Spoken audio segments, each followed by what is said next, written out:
In April, the Harz Mountains still held a cold that refused to leave after winter. The smell of pine in the valleys was heavy and damp, and the air carried the taste of rust, like a breath released from some old iron box buried deep underground. Years of war had filled every road here with cracks and coal dust. Only when the Americans broke through the Ruhr defenses and began encircling eastward did people fully realize that those cracks were no longer just a problem of the surface. They were the shadow of the entire country's condition, cast onto the land itself. Against this backdrop of slow collapse, Klara Abendroth did what she had done for the past 5 years. She stood beneath a telegraph pole and checked whether the mounting screws on the loudspeaker were still tight, mechanically repeating the familiar routine. Yet the metal casings that had once symbolized order now swayed in the wind as if they might drop at any moment. She stood at the base of the scaffolding and, for the first time, had the impression that the equipment was looking back at her, not waiting to be repaired, but waiting for some fate to continue through it. She was only one of the lowest cogs in the propaganda system, and it was precisely for that reason that she was the easiest to mold completely. She never drafted speeches, she only copied them, posted them, adjusted volume dials, tested whether the slogans broadcast at street corners were clear. When others were in the habit of complaining about hunger or the cold, what she listened for was the friction in the sound, the noise of wind on the microphone, the delay of a word in the echo of a courtyard. She learned slowly, but listened for a very long time. She came to see this as a kind of necessary precision. Over time, she quietly mistook it for necessary loyalty. This unnoticed job became the core of her internal moral structure. She was not, in her own mind, maintaining propaganda. She was maintaining a certain self-image. As long as the loudspeakers still functioned, the will of the city had not yet shattered, and she was the invisible border that kept that will intact. The idea had not sprung from her on its own. It had been poured into her bit by bit after each air raid alarm. Photographs of the 1943 Hamburg firebombing had once been pasted on the walls of the city hall where she made her rounds as education, to tell her that if civil defense relaxed, a city could be burned by the enemy into something like blackened paper. She had stood in silence looking at those images until she gradually came to see them as the real threat behind her work. As the war dragged on, the authorities added new captions to those pictures with increasing frequency. The enemy did not only want to destroy buildings, they said, they wanted to destroy morale. They did not only want to capture soldiers, but to make civil defense and propaganda workers appear in their films to let the whole country see the collapse of spirit. No one knew if any of it was true. No one dared question it. For those higher up, these stories were only convenient tools of intimidation.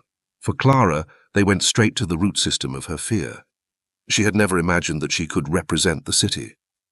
But once someone declared that she did, the weight of that false responsibility became impossible for her to shake off.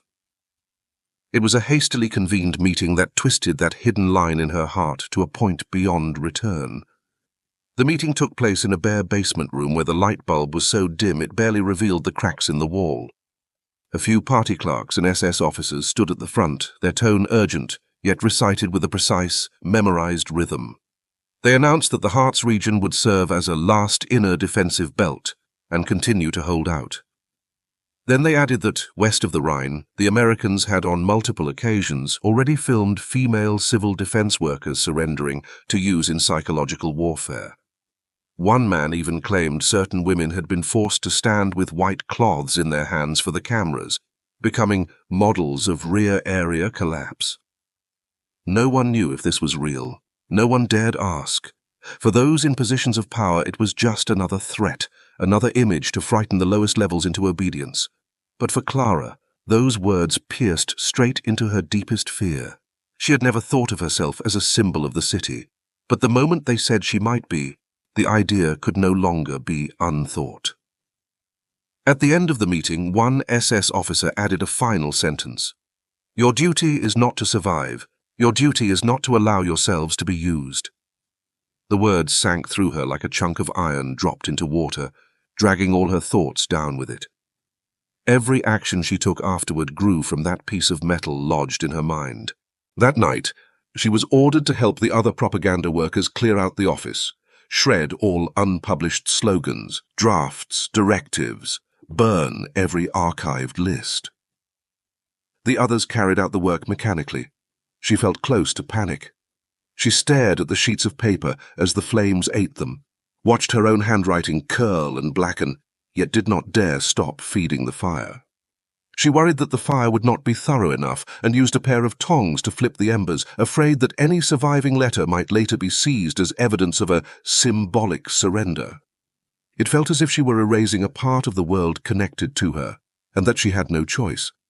If that world was not erased by her own hands, she believed, it would turn and destroy her. The evacuation order came at dawn. Columns of refugees pushed onto the mountain roads out of the town. Wounded were carried or dragged, vehicles bogged down in mud. Every route was crowded with exhaustion and agitation. Klara should have been, like the other civil defense volunteers, escorting elderly people toward the designated safe zone, an American-declared corridor where they had promised not to fire. But when she saw from a distance the white cloths and red crosses at the entrance to that corridor, a wave of near dizziness rolled through her. Those signs meant safety in other people's eyes. To her ear, they sounded like pre-built stage. Her mind immediately replayed the line from the meeting.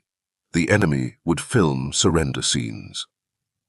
She translated the entire corridor in one instant into, "This is where they want you to walk. This is where they want to capture you."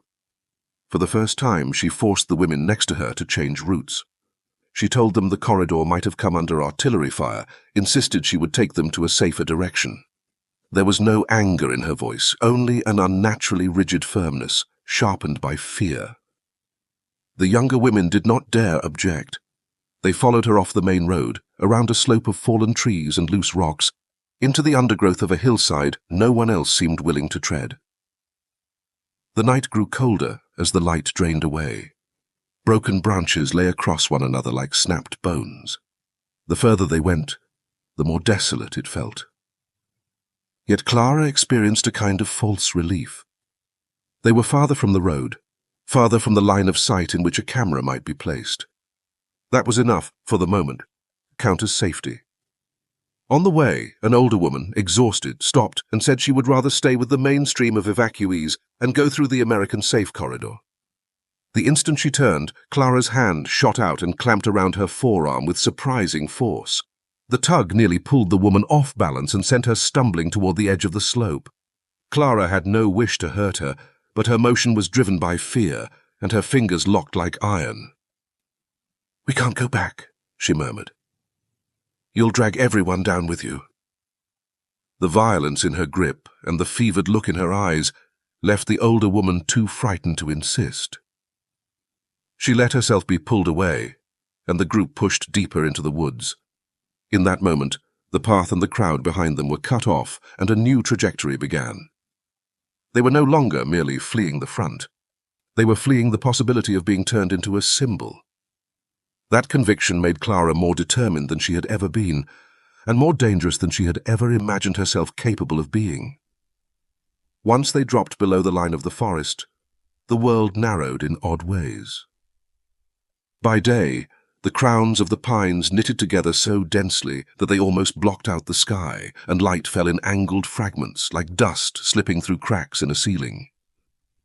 At night, the feeling was the opposite, a vast openness, with wind sliding along the valley floors and carrying back echoes from distances that seemed impossibly far.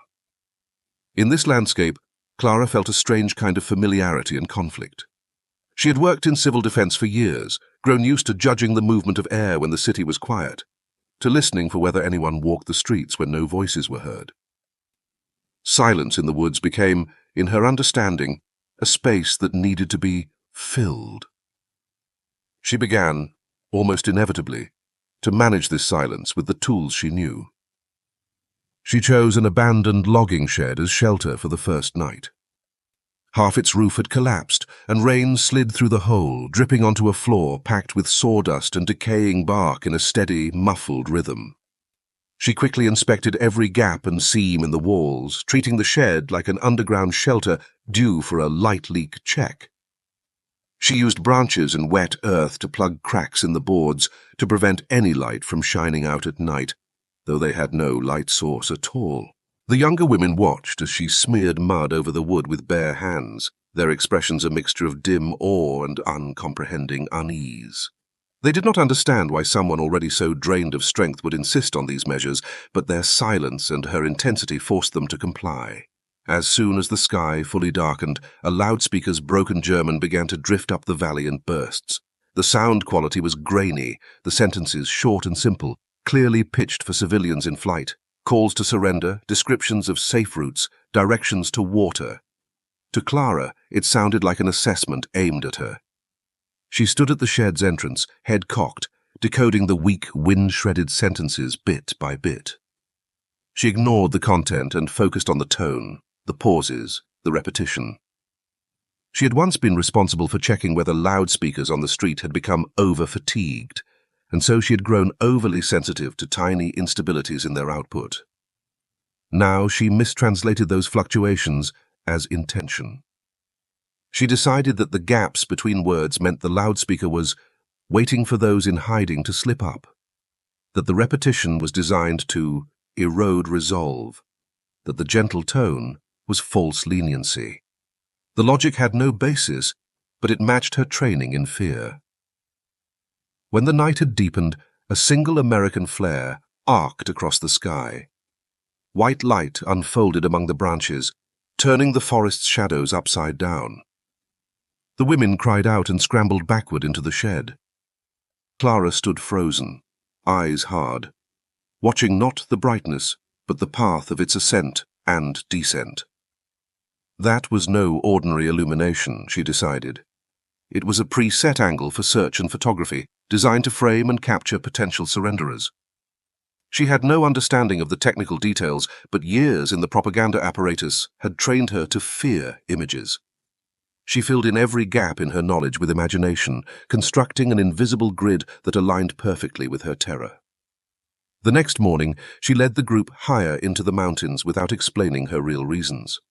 Along the way, she saw a wooden sign pushed into the earth near a bend in the path. It was a simple marker left by American engineers, with German words painted on it. Safe water point, follow the arrow. The arrow pointed down a gentle slope. They could hear a stream below. Two of the women showed faint relief. Before they could move toward it, Klara stepped forward and kicked the sign over into the mud as if it were venomous. The board hit the ground with a soft thud. She exhaled heavily, as if she had completed an important task. She told the others that the Americans often used such signs to concentrate civilians for filming, to stage mass surrender scenes. Her tone held no malice. She stated it like a law of physics. She refused to let anyone approach that path. Any glance downward drew a sharp look in return. Her reaction was so extreme that for the first time the others felt real fear, not of the environment, but of her. She did not notice. Her whole attention was locked on every trace that might be used. She forced the women to smear mud over any pale cloth on their clothing so that everything matched the dark, rough color of tree bark. She forbade them to keep scraps of paper with their names, claiming such things enabled the enemy to build chains of files. She even insisted they avoid talking about their families because memories could become a breach point. The commands were absurd, yet the tense line of her mouth and the unnerving fixity in her eyes made them almost impossible to refuse. At midday, they passed through a damp valley floor where a set of shallow footprints marked the mud, fugitive traces of people who had fled before them. A young woman suggested they might follow those tracks to find other groups. Klara squatted immediately and began smoothing the prints away with a branch, then carefully stamped a second crooked trail beside them. She said she was misleading pursuers, though she had never had any such training. She was simply projecting city civil defense counter-reconnaissance drills into the forest, turning them into her own strategy. The more precise she was, the heavier the others' hearts grew. They understood at last that this path led nowhere near safety. It led only deeper into the fear logic she carried with her. Days later, one of the younger women developed a fever. Her steps became unsteady, her voice soft. She asked to go down to seek American help. She had barely finished the sentence when Klara clapped a hand over her mouth, pushing her back into the shadows, whispering fiercely that she must not let herself be swayed by broadcasts. The suddenness and harshness of the gesture terrified the others. Klara did not intend harm. She was simply converting her own taut nerves into a reflexive act of suppression. But from the outside, the scene looked like something else, like an invisible hand strangling any attempt at escape. That night, the feverish woman slipped away on her own, creeping down the slope in the dark. When Klara noticed her absence at dawn, she only stared at the impression in the leaves where the woman had lain and murmured, "She's been penetrated." There was no anger in her voice. She took it as another part of the war. She was not the last to leave. As time went on, the others began inventing reasons to go, a need for water, lost relatives to look for, each excuse flimsy, each departure rooted in the same cause, Klara herself. They feared the weightless pressure of her presence, feared the way she translated everything into threat, feared that her reactions could at any moment drag the entire group into danger. Klara did not try to stop them. She treated each departure as proof that the enemy was filtering loyalty, and convinced herself that this left her with an even greater responsibility to maintain silence alone. Her world shrank further. First it had been her and the group. Now it was reduced to her and the sounds she heard. And from there it narrowed again, until it was only her and a set of internal rules no one else could see. As her strength failed, her behavior took on a compulsive rhythm. Every night she felt compelled to check every crack in whatever hut or hollow she used, even without light, to confirm that the shadows were complete. She forced herself to wake before dawn to listen for new broadcasts in the valleys, and then recite several civil defense slogans under her breath, as if doing so could reset the order of the world. Every few hours she would snap a twig just to hear the sound of it breaking, to make sure she could still control tiny noises. She was no longer a refugee. She had become a watchman of an absurd order, driven by something that had been planted in her from outside and grown roots inside. One evening, they found a neatly wrapped ration bag on a hillside, clearly left by Americans for civilians. The string at the top was tied carefully. A red cross was drawn on the outside in crayon, beside printed German instructions. Two women reached for it with cries of relief. Klara threw herself forward, knocking the bag from their hands and shoving it hard into a thicket of brambles down the slope. She did not scream. She did not look enraged. Her movements were terribly calm, like someone carrying out an assigned duty. She stated that the Americans would exchange food for surrender gestures, and that this was the first step in collapsing the will. The women were on the edge of tears. They did not know if she was mad, or if worse, she was somehow right. They only knew that the person in front of them now possessed enough power to destroy any help that reached them. At this point, her resistance had tightened to something close to breaking. She began to experience brief illusions, that loudspeakers were calling her name. She knew that was impossible, but her mental system treated the impossibility as proof of psychological techniques, and so she forced herself into deeper silence, as if the sound of her voice could be used against her. Her struggle was no longer against the Americans. It was against a system she had imagined into being. A system that could seize her at any time, display her, use her image. The harder she fought it, the more tightly it bound her. Then one day she found a scrap of cloth blown up against a slope, stained with dirt, but still bearing a few lines of English. She stared at it for a moment, then weighed the corners down with stones and burned it with dry grass, as if she were dealing with something contaminated. It was just a piece of medical fabric, probably from a wounded person already rescued by the Americans. In her eyes, it was a signal, a token of capitulation. She watched it curl and crumble to ash, and told herself that in that act she was still controlling at least one fragment of fate. Day after day of flight had long since detached her actions from reality. All that remained was the rule in her mind. The city must not surrender on her. The forest, the wind, the light, her own breathing. She folded them all into this rule and made them part of the struggle. She was no longer fleeing. She was resisting an enemy she had never truly understood, but who had always existed in her fear. At the same time, her strength and inner order were falling apart. The cold stiffened her fingers. Hunger made her thoughts float. Yet the weaker she became, the more furiously she clung to her imaginary duty. She forbade herself to shiver, to let her footsteps sound, to gasp in the night. Her body was failing, but her ideas seemed to have turned to stone. By the third week, the march through the mountains had drained almost everything from her. Her body began to lose heat from the inside, as if some furnace had suddenly gone out. On a wet path, she slipped and fell. A branch scratched her knee, and blood mixed with mud into a dark stain. The cut was shallow. In the cold and malnutrition it quickly reddened and swelled. Half-dazed, she insisted on washing it with icy water, not to clean it, but so that no trace of blood would guide pursuers. It made no sense. It was a persistence so stubborn it became meaningless, driven by some deep command. Do not be found.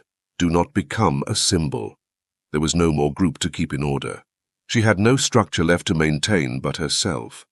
At night she searched for new shelters, logging sheds, the upturned roots of fallen trees, bomb craters. One half-collapsed timber shed, once used for prisoners to rest, still smelled of damp pine and old sweat. She dragged planks to narrow the entrance and scattered sawdust across the floor to muffle footprints. She repeated these actions like a ritual, as if the physical labor could redraw a boundary between her and the world she fought. Another flare rose through the branches that night. White light spread across the canopy, breaking into fragments in the needles. She raised her forearm to shield her eyes. She was not afraid of brightness. She was afraid of that light falling onto her. She curled herself deeper into the darkest corner of the shed, trying to disappear into shadow. The brighter the light outside, the tighter her muscles locked. She muttered the silent commands she had once been taught to use on panicked crowds during raids.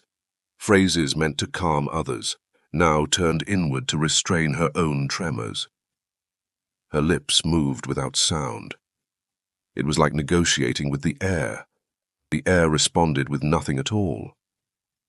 The next morning, when she tried to stand, her fever left her barely able to walk. She moved through the woods with unsteady feet, as if stepping on water.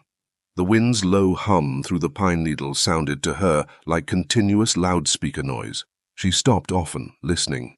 The echoes in the valley turned the wind into something like a distant voice, calling her name. She knew that could not be.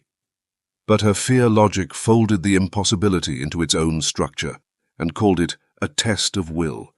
So she clamped down on every movement, determined not to let a branch snap beneath her.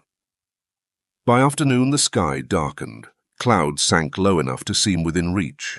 She crawled into another shed, once used as a crude shelter for prisoners. Torn cloth and coils of rusted wire were piled in the corners. She sat on the floor, legs crossed, back against the wall. Heat from her fever produced double images at the edges of her sight. She held a plank upright in front of her like a shield to keep light from sweeping across her face. The quiet inside the shed grew oppressive. Only her breathing floated faintly in the dark. Her exhaustion pushed her mind to a breaking point. She imagined the enemy had ringed the shed and was waiting for her to make a sound. A faint clink of metal reached her from outside, only engineers shifting scrap iron, but she translated it instantly into interrogation equipment being set up.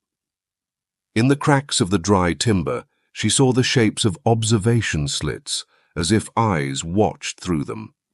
This was the visual reflex honed by years in propaganda, seeing every inanimate object as a potential gaze, never as something indifferent. By evening, an American search party of engineers and medics moved along the slope. They were looking for stragglers, camp survivors, anyone still alive in the woods. There was the faint chime of metal, then the soft rustle of boots on fallen leaves. Klara's body reacted before she thought. She held her breath and slid inch by inch into the darkest corner, her movements slow but utterly determined, like some animal trying to avoid hounds, or an actor trying to hide from a camera. She pressed the plank tighter before her face, as though that thin wood could block the whole world. The broken door scraped aside. Pale light spilled into the shed and revealed her curled form. Her foot lashed out reflexively, kicking away the canteen near her. The medic stepped forward, and she clawed at the dirt, trying to burrow deeper into shadow. She refused to let the light touch her face. For the medic, she was only a dangerously weak civilian who needed urgent help. For her, this was almost an assault, the final step on the path to the exposure she feared. The engineers did not understand her reaction. Their orders, though, did not allow them to leave any living person behind. They spoke softly to one another and moved in. They held her down with as little force as possible and lifted her onto a stretcher. Her struggle was weak but stubborn, driven more by dread than by muscle. She tried to hide her face in the crook of her arm to shield her features. She bit the cloth at her sleeve, sealing her mouth away from the air, frightened that any word she spoke would be recorded. She did not know that here, none of that mattered. Her body was simply reenacting patterns drilled into her under the propaganda system. Obedience to command, erasure of self. They carried her through the trees. Light flickered in and out of her vision. Words in a language she could not follow brushed past her ears, and she heard interrogation in every falling tone. She shut her eyes and refused to listen. Her last defense was the only one she had ever trusted. Silence. The silence she had believed could somehow preserve the city's dignity through her. When she next opened her eyes, she lay under canvas in a field hospital at the foot of the mountains. There were no cameras here, no harsh beams of light, no questions about party membership, no demand for slogans or proof of loyalty. There was the steady drip of IV fluid, the faint crackle of paper being turned, the routine movements of medics recording vital signs. Someone covered her with a blanket. Warm water moistened her throat. A thermometer was slid under her arm. Her body tensed, then relaxed when the medic casually removed it and moved on. No gesture was repeated. No motion turned into a ritual of dominance. It was just an examination. She gradually realized no one cared what position she had held. No one asked about her loyalty or how she had served. No one tried to use her identity. The medics did not even know she had worked in propaganda. To them, she was only one of many who had collapsed in the mountains from hunger, cold, failed flight. The calm neutrality of the process was something she had never imagined. She had believed the enemy's weapon was psychological assault. Instead, they used water and thermometers on her. The mismatch hurt more than it comforted. It left all her fears with nowhere to land. The elaborate symbolic self she had built in chaos, the idea that she embodied some last line of resistance, lost its center in an instant, like a tent with its pole removed. She wanted to resist, but the reasons blurred. She continued to flinch from the light, could not yet meet the medic's eyes. But she was forced for the first time to see that all the things she had been terrified of had never existed for anyone but her. She felt a deep imbalance she had no words for. What she had fought so hard to protect had never been the dignity of a city. It had been a role that had never actually existed. In the first days at the clearing station, her alertness remained almost animal. Her fever eased with medication and fluids, but her gaze still tightened whenever she heard boots on gravel. The sight of metal instruments made her hold her breath. When loudspeakers in the camp played announcements, "Rations for today," "Lines will form by sector number," her fingers knotted in the blanket, as if expecting some hidden directive to leap out and drag her back into that old duty. Slowly, she perceived that the speakers held no intention. They were no longer tools for preserving the posture of a city. They were simply how the camp communicated with thousands of people at once.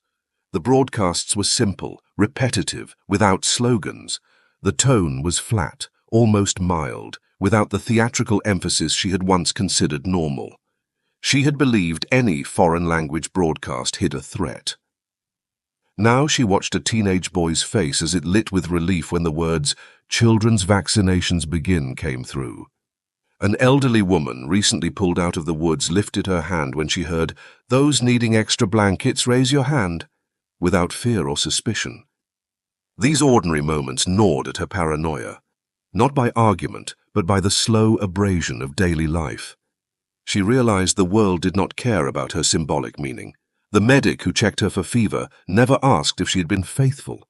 The sergeant who organized the lines never guessed she was once part of a propaganda machine. The past she had always assumed would be analyzed and used attracted no one's interest. War, it turned out, had only brushed past her. The fears she had wrapped herself in were dispersed by the same wind that carried the dust. One evening she heard children laughing in the next tent. They had just received new clothes and were excitedly trying them on. Outside, medics boiled water, steam rising with the smell of damp grass. In that quiet, she suddenly remembered a pre-dawn morning when she had checked a loudspeaker's metal housing, fingers numb with cold, mind repeating a line from a superior. "Your silence is the city's shield." She had believed that then. She had built her sense of self on that symbolic formula, convinced that as long as she did not fall, some invisible line would hold. Now she lay between rows of cots. Her name, birth date, and health status existed on a card like everyone else's. She had been issued a blanket, a bowl of soup, a number. She had not been raised up. She had not been singled out. She had not been branded with any political label. For the first time in her life, she grasped that perhaps silence had never been a shield at all. Perhaps that shield had never existed. Recovery took longer than she expected. Physical weakness made it impossible to continue old habits. She could not stabilize her breathing by force when her temperature rose or fell. She simply shivered. Sometimes she woke from dreams thinking the cracks in the tent roof were leaking the white of flares. Sometimes the rumble of engines in the distance sent her eyes searching for a dark corner. These reflexes came less and less often and faded faster each time. It was like someone slowly loosening her grip on an impossibly tight rope. She no longer treated the world as if it were an interrogator personally bent over her. As the German front collapsed everywhere, more civilians, wounded and laborers poured into camps like this one. She began to hear different languages overlapping in the same space, to see people already discussing land and homes and after-war plans. Propaganda had never given her a future, only duties. Now she watched others sketch futures for themselves in low voices and listened as if studying a way of existing she had never known, that a person might be nothing more or less than a person. Eventually, the news came that the war was over. There was no outburst of joy in the camp, no dramatic sobbing, just a deep loosening and a quiet that lasted longer than usual. A few elderly women clasped hands.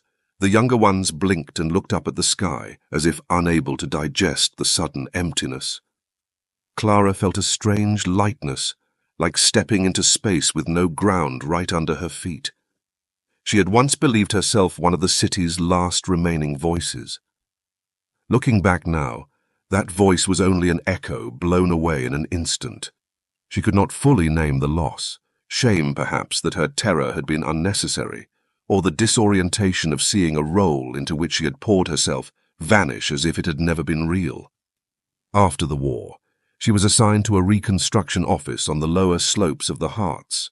Her work was again related to civil protection, checking the ventilation of shelters, replacing old blackout curtains, updating evacuation routes according to new administrative standards. These tasks resembled her pre-war work, but without the political charge. No one told her that her silence was a shield. For the first time, she performed them simply as a citizen. She no longer pretended each step was part of some invisible duel with the enemy. Still, her body kept certain shadows. On some winter nights, when the valley wind carried a low, long echo, she woke with her hand clenched in the blanket. When a loudspeaker test tone hummed through the corridor outside the office, she would pause with her pen in mid-air until she reminded herself that it was merely a routine check. Even years later, the reflexes remained, but they no longer ruled her. They were fault lines left after an earthquake, visible. a little tender, but not in control. She never told anyone about her time in the mountains. She did not say how she sealed cracks in sheds with mud, how she treated light as a weapon, how even in the moment she was rescued, she believed she was being staged for display. She never mentioned that she had once recoiled from a canteen as if it might burn her. She knew those fears could no longer be understood, and she no longer needed them to be. Once, while sorting old files, she came across a post-war registration form. The paper had yellowed. Her name, age, and address were written on it. In the classification column, in neat handwriting, it said only, civilian. The even strokes of the ink made her pause. She had believed she would become some kind of emblem, used by enemies or by history as a stance or image. In the end, in the actual records, she was just one entry among thousands who had been displaced by war, indistinguishable. She slid the paper back into its folder with careful fingers, not knowing why the gesture came out so gently.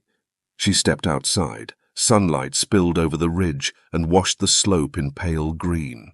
From the distance came the sound of a loudspeaker, announcing something utterly ordinary, a fire drill, a scheduling notice. She stopped and listened as the sound slid along the wind, no longer a weapon, just a thin river of words. She did not hold her breath. She did not seek a shadow. She simply let the sound pass by her ear and flow on. The world after the war was wider than she could understand, and she finally stopped believing that she was required to guard it with silence. The symbols she had once thought so crucial had long since sunk into the dust of history. Only life, twisted by systems and misunderstanding and fear, still went on in its modest way, and she went on within it, quietly, unremarkably, but at last in a way that belonged to her.